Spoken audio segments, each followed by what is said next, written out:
All right, boys and girls, we're going to talk about one way of thinking that can help you become stronger and smarter as readers.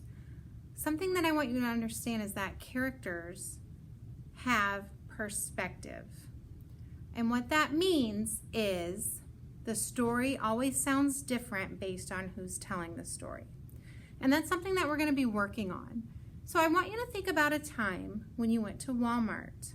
And I want you to think about when you're in the checkout aisle and you see a piece of candy that you want. And you start begging your mom for candy and you say, "Please, Mom, please, can I have this piece of candy?" And your mom says no.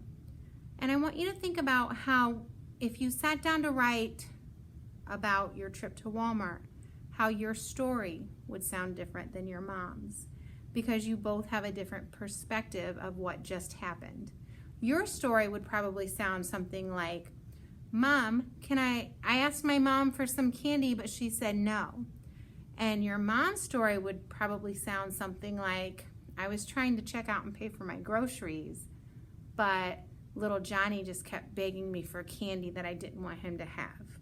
So it's the same thing that's happened, but from two different perspectives. Take a look at this picture. We have a mom and a little boy, and they're at a toy store.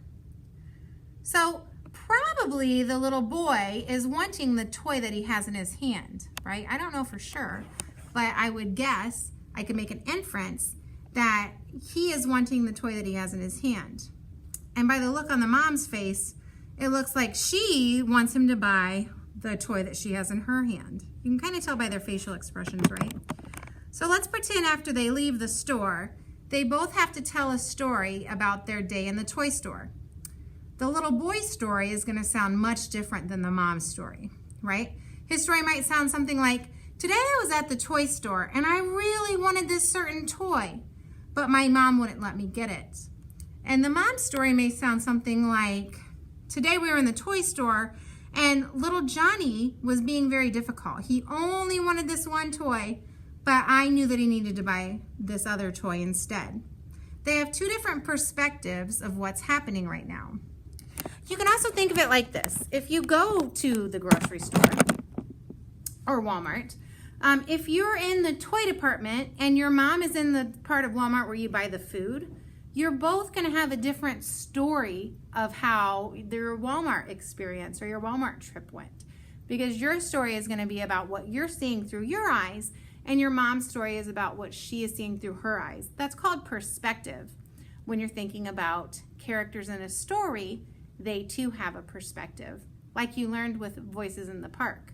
So one thing that good readers do, boys and girls, because reading is thinking and thinking is inferring, is we're always thinking about the perspective of the character. Who's telling the story? How are they feeling? How might another character's perspective be different? So today while you're reading, or any time you're reading a narrative text, I want your thinking voice thinking about perspective. How is this character feeling? And how might a different character feel a different way?